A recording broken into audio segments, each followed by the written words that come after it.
Hey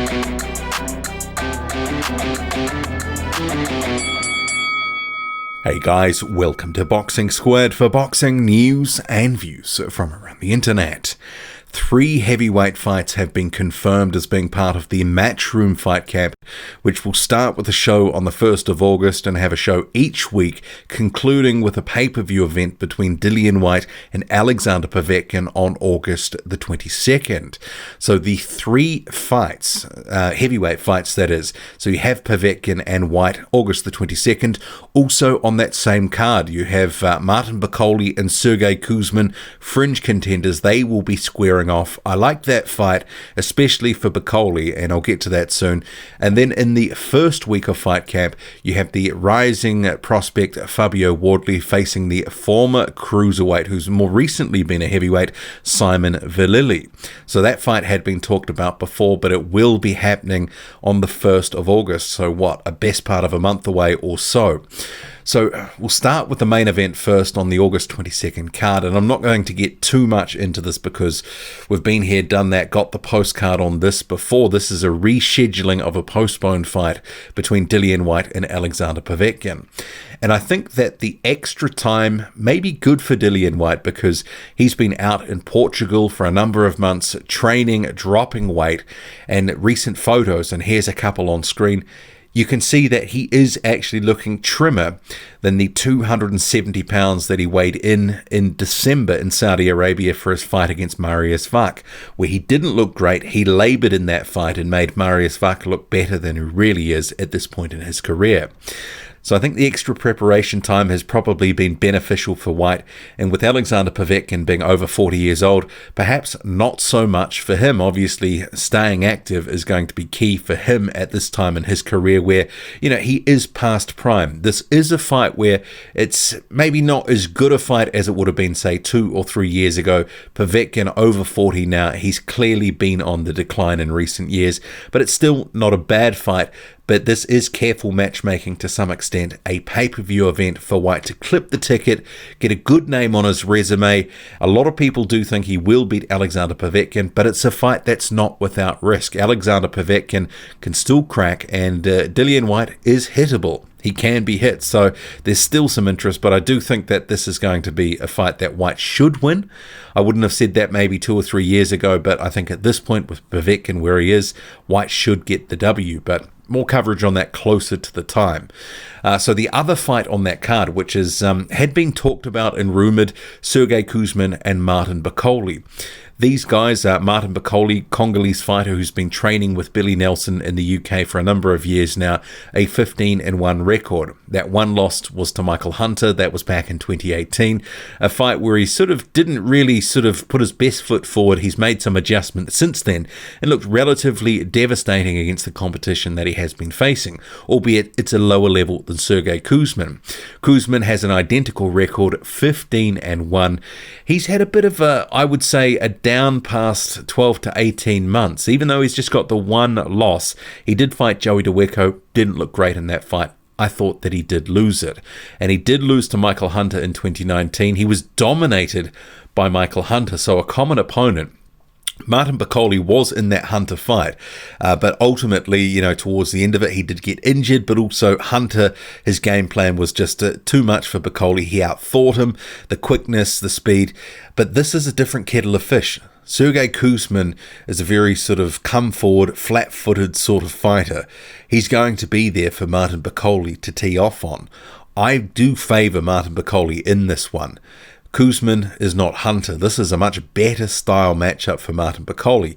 Kind of similar to some of the fighters that he's been facing in terms of his comeback opponents like Rodney Hernandez, Kevin Johnson, Marius Vach. That ilk where there's not a whole lot of lateral movement and movement in general. Those guys he's been facing haven't been prancing around the ring, making it difficult for him to catch up with, as Hunter did with that in and out sniping style.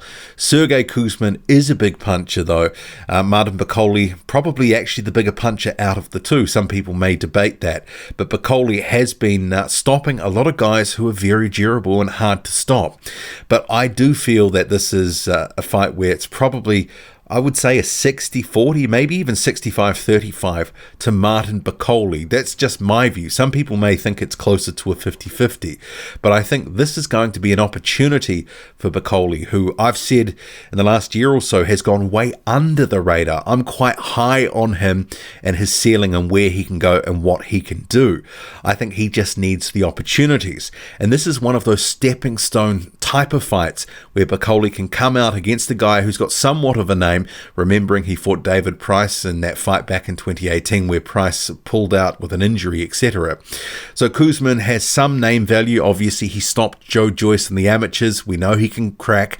He had a good amateur career back in the day, but he hasn't sort of made every poster winner in the pros. And I think this is an opportunity where Martin Bakole can get in there, pick him off, and maybe even get a few comparisons going with that Hunter win over Koosman if he can really do a number on Sergey Kuzmin. And I'm thinking that he might be able to. But it's not to say that Koosman can't catch up with Bakole, because it's not like Bakole is so fleet of foot that he's going to be dodging and avoiding everything that's coming back at him.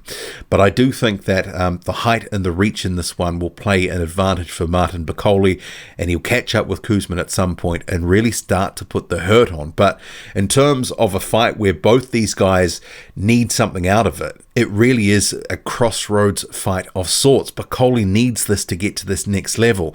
Koosman needs the win just to convince us that he belongs at the level sort of the top 25, top 30, because I'm not convinced at the moment. And he has looked shaky against Hunter, and obviously he lost that one badly.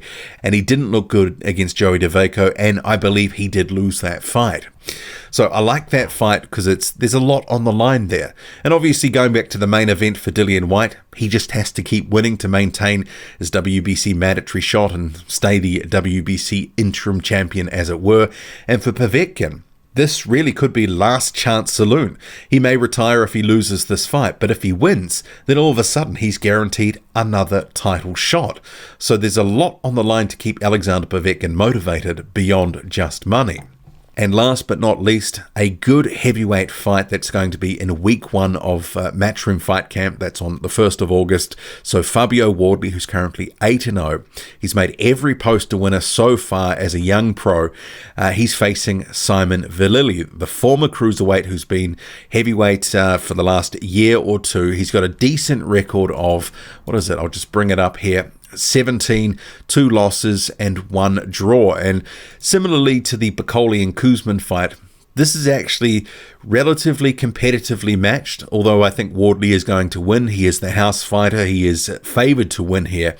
But I think Verrilli is going to ask some questions of him. He's not just some knockover job that a regular 8-0 prospect would be facing. This is a much bigger test for Fabio Wardley than anything he's faced before. But Wardley is, in many people's estimation, is a guy who's on the rise. He's got good power, decent skills. For a guy who came to boxing late, he really does have good skills comparative to the experience that he has, and also very good size. 6'5", just 25 years old. There's a lot to like about Fabio Wardley and where he's going. And if he can make a statement against a guy like Simon Vallily, who's a solid pro, who should be able to test him in some way, shape or form, it's going to be very good for Wardley and the sort of growing buzz around his career. But I do like these heavyweight fights in general. We knew most of these were going to be coming. Some of them had been rumoured, like this Verrilli and Wardley one and Koosman Bakole. There'd been whisperings of this, and obviously we knew the main event for the final fight card between Dillian Whyte and Alexander Povetkin was a postponed event. But what do you make of it all? Drop a comment loud and often. Hit like, hit subscribe. Follow me on Twitter, boxing_squared. I'm out.